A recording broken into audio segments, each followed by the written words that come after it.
중앙사고수습본부 방역총괄반장이 배석했습니다. 고온 및 통역사의 수어 통역이 함께 제공됩니다. 먼저 박능후 장관이 코로나19 대응 방안 등을 설명하겠습니다.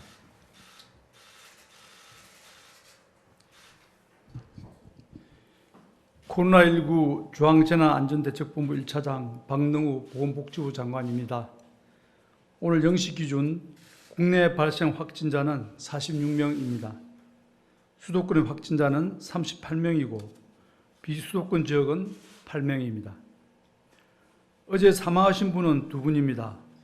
고인들의 맹복을 빌고 유가족들에게 깊은 위로의 말씀을 드립니다. 오늘은 지난 9월 28일부터 2주간 시행된 추석 특별 방역 기간이 종료되는 날로서 이후 거리두기를 어떻게 조정할지 결정해야 합니다.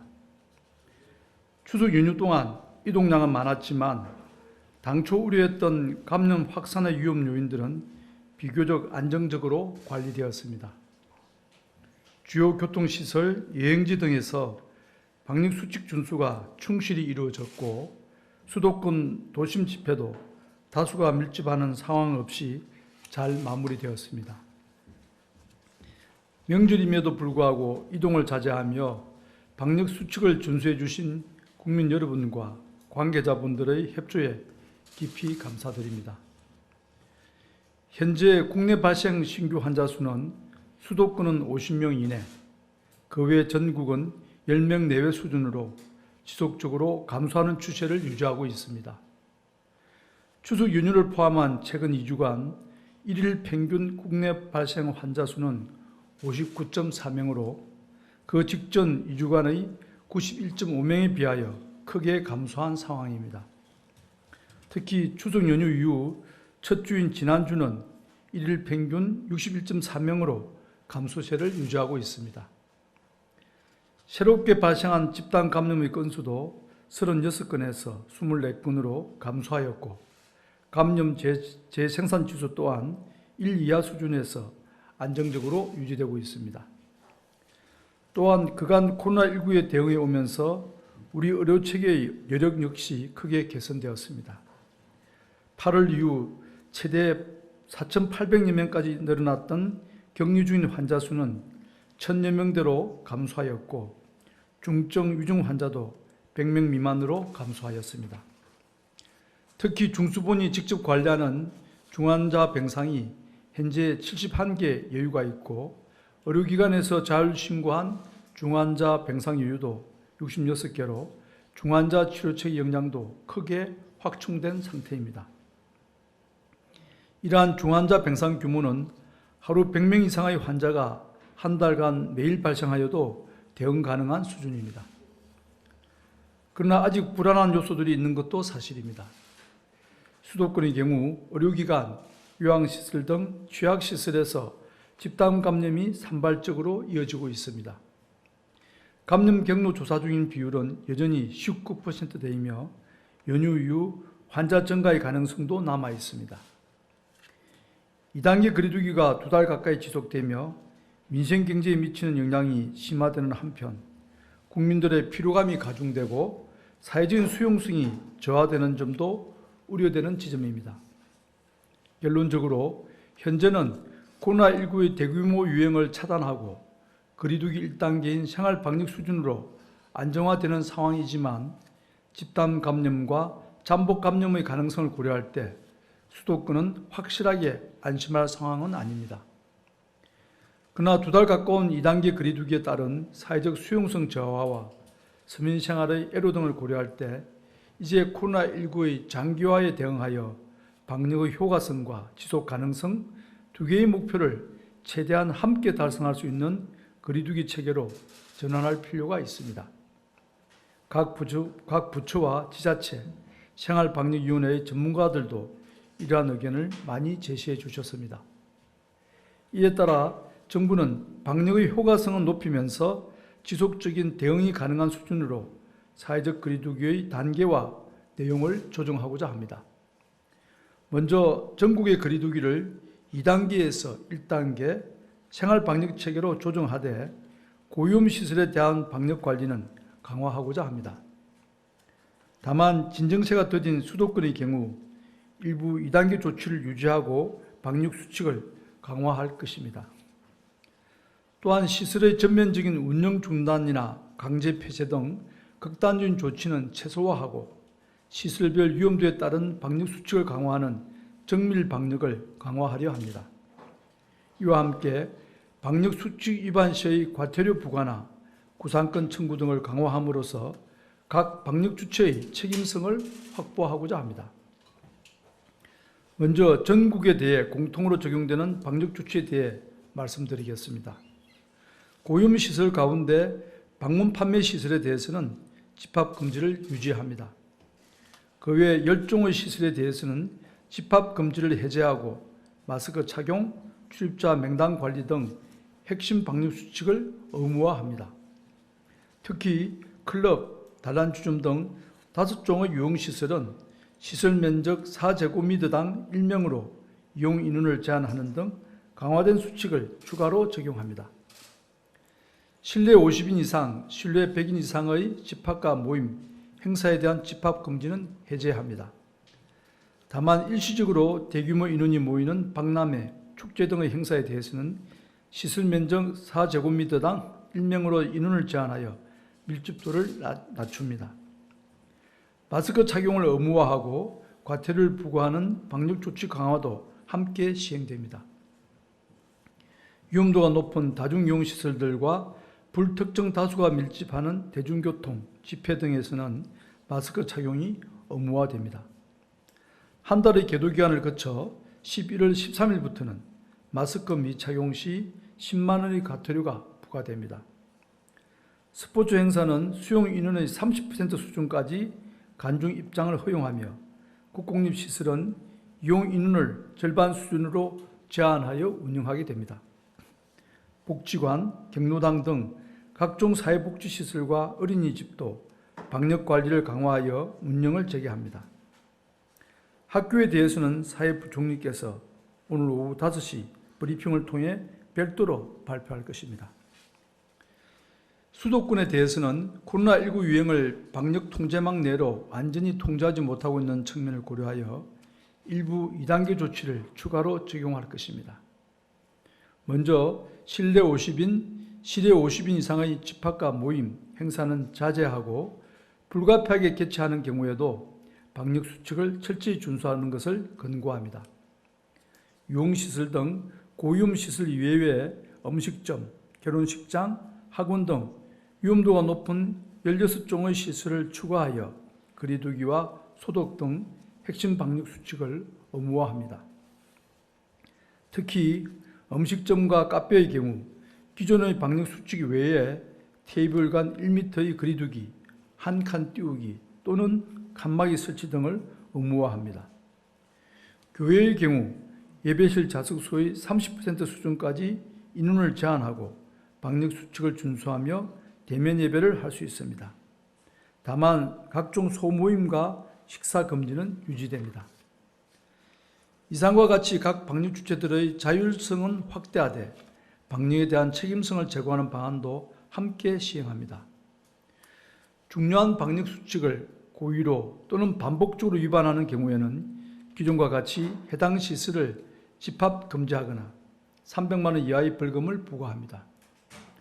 또한 감염병 예방법 개정에 따라 11월 13일부터는 방역 수칙을 위반한 시설의 운영자와 이용자에 대해 과태료를 부과하게 됩니다.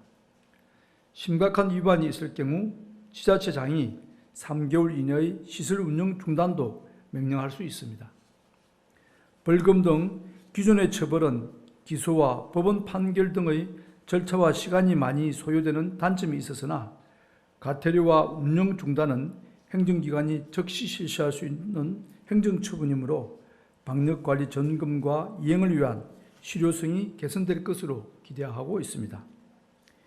이와 함께 방역수칙 위반으로 감염 확산을 초래한 개인과 단체에 대해서는 구체적인 기준을 만들고 지자체와 협력하여 구상권을 적극 청구할 계획입니다. 이러한 조정 방안은 10월 12일 0시부터 적용됩니다. 자세한 사항은 보도자료를 참고하여 주시기 바랍니다. 이번 거리두기 조정은 이제 거리두기 노력을 중단해도 된다는 의미가 결코 아닙니다. 코로나19 유행은 이후로도 계속될 것이며 언제든 다시 위기가 찾아올 수 있습니다. 각 나라에서 코로나19의 2차 유행이 확산되는 것을 볼 때 우리가 함께 극복하고 있는 이번 위기가 마지막 위기가 아닐 가능성도 큽니다. 코로나19와 불가피하게 장기적으로 공존해야 하는 상황에서 좀 더 효과적으로 방역을 수행하고 사회적 수용성을 확보하기 위하여 이번 거리두기 단계를 조정하는 것입니다. 지금까지와 같이 국민 여러분 한 분 한 분이 방역의 주체로서 마스크 착용 등 개인 방역 수칙뿐 아니라 각 시설에서 요구되는 수칙을 철저히 준수하며 책임감 있는 자세를 보여주실 것을 당부드립니다. 약간만 방심하면 다시 대규모 유행이 발생한다는 사실을 우리는 그간의 경험으로 알고 있습니다. 우리 앞에는 여전히 여러 위험과 과제가 있습니다. 겨울철 독감과 코로나19가 함께 유행하는 소위 트윈데믹에 대비하여야 합니다. 국민 여러분과 방역 인력의 피로도 증가와 코로나 우울 문제도 해결해야 합니다. 지속 가능한 방역, 일상과 조화되는 방역 체계를 계속 찾아나가야 합니다. 이번 거리두기 조정은 이러한 문제를 해결해 나가기 위한 과정입니다. 처음으로 가보는 길이지만 우리에게는 그간의 코로나19 대응을 통해 쌓아온 성공의 경험과 공동체에 대한 신뢰가 있기에 결국은 답을 찾을 것이라 확신합니다. 일상과 경제활동에서의 자율성과 방역수칙 준수라는 책임성을 함께 키워나갈 수 있도록 국민 여러분의 노력을 당부드립니다. 정부도 관계부처, 지자체 등과 범정부적인 총력을 기울여 방역관리에 철저히 임하고 방역 전략과 체계를 계속 개선시켜 나가겠습니다. 감사합니다. 예, 지금부터 질의응답 시간을 가지겠습니다. 배석자분들께서는 단상 위로 올라와 주시기 바랍니다. 정정을 좀 드리겠습니다. 아까 발표하신 중에서 수도권의 경우 실내 50인, 실외 100인 이상의 집합과 모임 행사는 자제하는 것을 권고한다고 정정 알려드립니다. 브리핑은 사회적 거리두기 조치로 인해 온라인으로 진행되고 있습니다. 기자분들이 온라인으로 전달한 질문에 답하는 형태로 진행됩니다. 장관님의 시간 관계상 한 질의 하나에 대해서 답변을 좀 드리고 먼저 이석을 해야 되는 분들 좀 양해 부탁드리겠습니다. 남아있는 질은 배석자 중심으로 하도록 하겠습니다.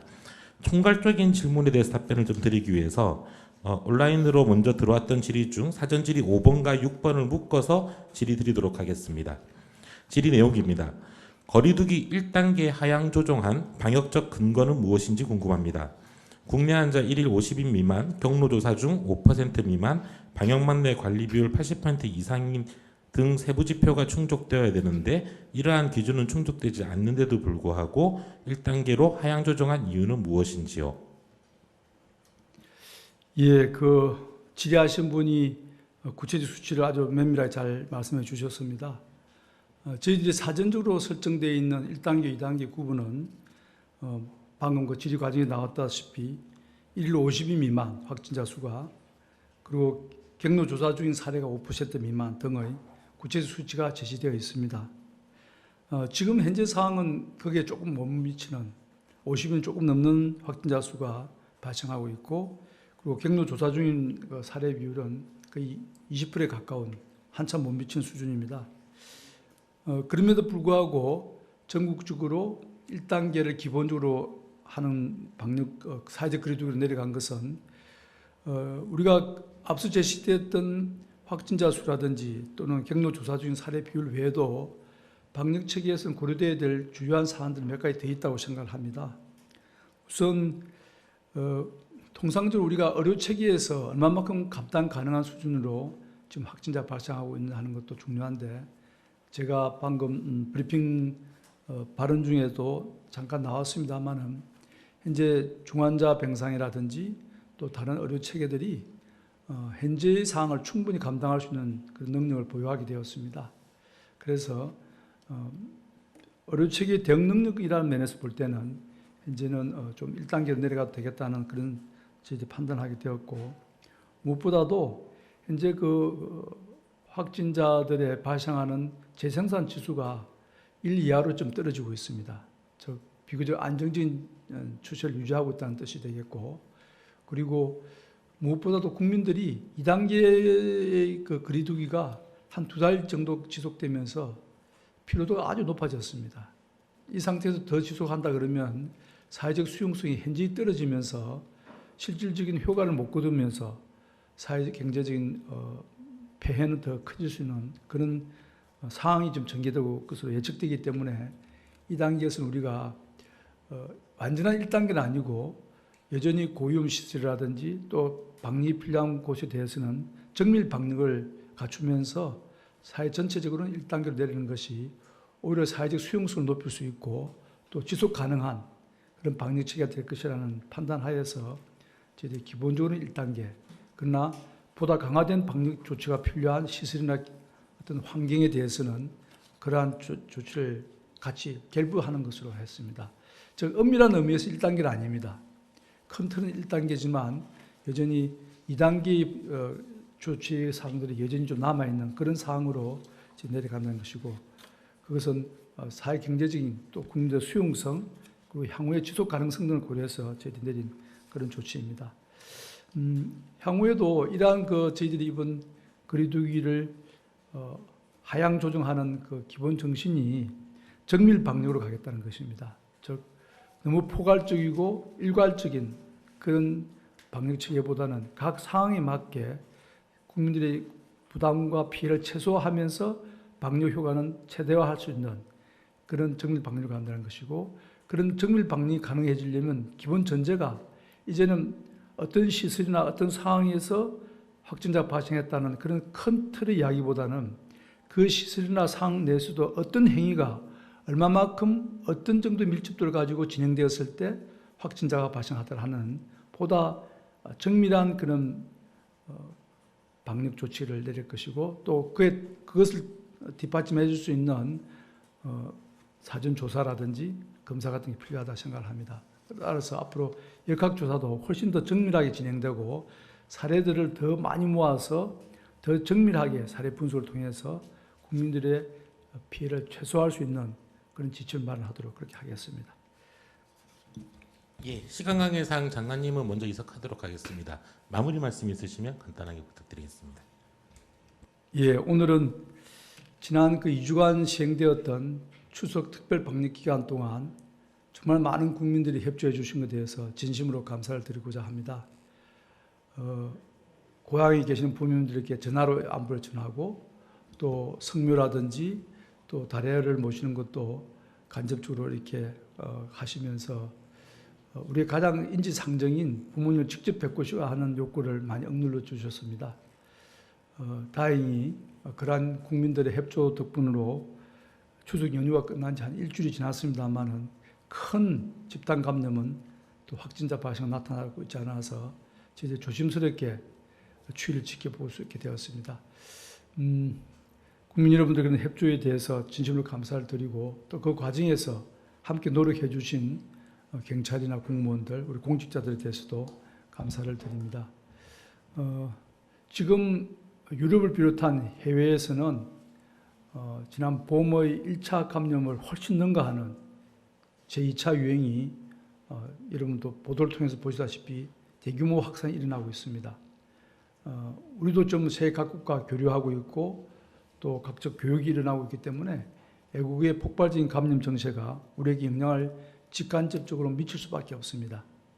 그럼에도 불구하고 오늘 우리가 기존의 2단계에서 1단계로 기본적으로 내릴 수 있었던 것은 국민 여러분들이 방역에 대한 준수 그리고 자각심이 많이 높아진 것을 저희들은 믿고 이런 조치를 취하게 되었습니다.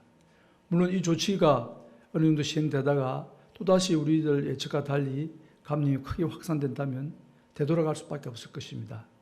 그러나 그러한 사태가 일어나지 않도록 방역당국도 최선을 다하겠지만 국민 여러분께서도 생활 가까스에서 곳곳에서 각 그 생활 영역마다 마스크 쓰기라든지 거리두기 또 손 씻기 이런 위생수칙들을 잘 지켜주셔서 같이 외국의 사례와는 조금 무관하게 우리는 좀 더 안정된 그런 사항을 계속 이어갈 수 있도록 같이 노력해 가자고 당부를 드리고 싶습니다. 국민 여러분께 감사를 드리면서 아울러 같이 방역에 힘써 주십사고 요청도 드리겠습니다. 감사합니다.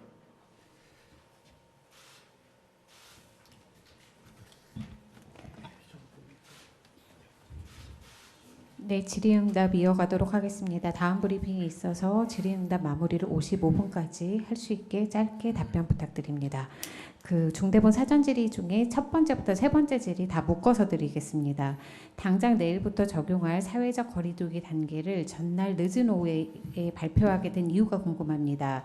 현장에서 대비할 시간이 부족하다는 얘기도 나옵니다. 두 번째 질문입니다. 9월 30일부터 시작된 추석 연휴의 잠복기는 어느 정도 끝났지만 한글날 연휴에 영향도 있을 텐데 1단계 조정 후에 감염 확산 우려는 없는지 설명 부탁드립니다. 세 번째 질문입니다. 오늘 사회적 거리두기 1단계 조정 방안을 발표하면서 고려 기준 중 하나로 하루 평균 60명 미만 환자 발생을 예로 들었습니다. 60명 미만이라는 숫자는 방역 또는 의료 체계상 어떤 고려를 거쳐 나온 수치인지 궁금합니다. 네, 세 가지 질의에 대해서 방역총괄 반장 답변드리겠습니다. 늦은 내일부터 시행인데 오늘 발표를 한 것은 아무래도 추석 연휴가 10월 4일 날 끝났고 최소한 저희들이 판단했을 때는 한 5일에서 7일 정도의 잠복기 부분들을 고려를 좀 할 필요가 있다라는 판단에서 좀 더 추세를 지켜본 후에 이것이 정말로 추석 연휴 기간 동안의 안정화 부분들이 계속 이어지는지를 좀 보고자 했던 부분들입니다. 그래서 부득이하게 내일부터 시작이지만 오늘 오후 늦게 발표를 하게 된 점에 대해서 양해를 좀 부탁드리겠습니다. 한글날 연휴도 같이 이어지고 했지만 저희들이 이제 전반적으로 봤을 때 한글날 동안보다는 추석 연휴에 대한 부분들이 훨씬 더 큰 영향을 미칠 것이라고 예상을 했었고 그 부분을 저희들이 계속해서 예의주시하면서 지켜봤지만 추석 연휴 기간 동안에 몇 차례 고향 친지 방문을 통한 감염 사례들이 몇 차례 있긴 했었습니다만 그것이 우려할 수준으로 확산은 되지는 않고 있다라는 좀 판단을 했었고 한글날에도 이 부분과 관련되어서 특별하게 큰 변동 사항이 없다라고 좀 판단이 들어서 감염 확산은 지금 현재 어떤 수준 정도에서 유지될 것으로 좀 판단을 하고 비교적 안정화된 추세로 이어질 것이라고 판단을 한 부분들이 있습니다. 그래서 그런 부분과 관련되어서 특히 수도권과 비수도권의 어떤 양상이 조금 차이가 있습니다. 그래서 비수도권은 1단계 수준으로 유지를 하지만 수도권은 1단계보다 좀 더 2단계 수준에서 핵심적인 요소들은 좀 더 반영을 할 필요가 있다라고 해서 수도권은 좀 더 강화된 방역 조치를 발표를 한 부분입니다. 세 번째, 하루 평균 60명 미만과 관련되어서는 별도의 어떤 특별한 의미는 없는 수치이고 다만 최근 2주간의 확진자 수가 59.4명이었습니다. 그래서 60명 미만으로 이제 유지가 되고 있다라는 수준으로 표현을 한 것이지 이것이 1단계 수준의 어떤 기준이 된다라는 그런 부분은 아니고 아까 장관님께서도 말씀하셨다시피 감염 재생산 지수가 1 미만으로 지금 유지가 되고 있다는 것, 그다음에 의료 체계 부분들이 상당 부분 안정화되어 있다라는 부분들, 그다음에 사회적 수용성, 그다음에 국민들의 어떤 피로도 이런 부분들을 종합적으로 고려하고 또 전문가들 그다음에 중앙정부와 지자체 의견들을 총괄적으로 수렴해서 하향 조정했다라는 그런 말씀을 드립니다. 네, 네 번째 질문입니다. 최근 몇 달간 거리두기 단계 조정으로 확산세를 억눌러 왔는데 그 외 세부 지침 보완은 여전히 잘 안 되는 것으로 보입니다. 특히 여러 명 모여서 일해야 하는 일터에서의 방역 지침이 너무 원론적이고 제대로 적용되는지 현장 지도나 단속도 부족해 보입니다. 가령 방역 수칙 준수해서 모임을 하라고 하지만 직장에서는 거리두기 단계와 상관없이 여전히 밀집된 곳에서 잦은 회식을 하고 상병수당 도입은커녕 직장 내 병가도 제대로 쓰지 못하는 것이 일반적입니다. 일터 방역을 위해서 어떤 부분을 가장 중요하게 보완해야 한다고 생각하시는지 앞으로 어떤 방안을 준비하고 계신지 답변 부탁드립니다. 네, 이 부분은 전략기획반장이 답변 드리도록 하겠습니다. 예, 전략기획반장 답변드리겠습니다. 그 말씀하신 대로 일터에 대해서는 사실 다양한 환경에 처한 곳들이 많아서 방역 수칙의 준수 부분들이 상황별로 좀 미묘하게 다를 거라고 보고 있는 중입니다. 다만 그동안 사회 전반적으로 이 방역 수칙에 대해서 이해도가 올라갔고 각 부분에서 이 방역 수칙들을 준수하는 흐름들이 나타나고 있기 때문에 잘 되고 있는 일터도 있고 잘 되지 못하고 있는 것도 있다고 보고 있는 중입니다. 이 부분들은 저희가 좀 더 정밀하게 방역 수칙들을 좀 가다듬고 한편으로 지금 말씀하신 병가나 유급휴가의 문제들은 특히 인플루엔자, 하절기, 계절 독감이 좀 유행할 때부터는 좀 더 각 직장에서 신경을 쓰면서 증상이 있는 분들이 출근을 하지 않는 쪽으로 준수될 수 있도록 관련 부처와 관련 기업들과 함께 좀 노력을 할 예정입니다. 네, 다음 마지막 질문 드리도록 하겠습니다. 국민일보 최희슬 기자님 질의입니다. 배포된 보도자료 내용을 확인차 여쭤봅니다. 거리두기 조정에 따라 수도권은 실내 50인 이상, 실외 100인 이상 집합 모임 행사 자제를 요청했는데 이는 권고사항인지요? 예, 권고사항입니다. 권고사항으로 이해하시면 될 것 같고 다만 전국과 함께 수도권의 경우에도 일시적으로 죄송합니다. 일시적으로 대규모 인원이 모이는 박람회, 전시회, 축제, 대규모 콘서트, 학술 행사 등의 경우에는 시설 면적 4m 제곱당 1명으로 인원을 제한해야 됩니다. 이 인원 제한 규정은 강제 사항입니다. 네, 이것으로 브리핑을 마치겠습니다. 참여해 주셔서 감사합니다.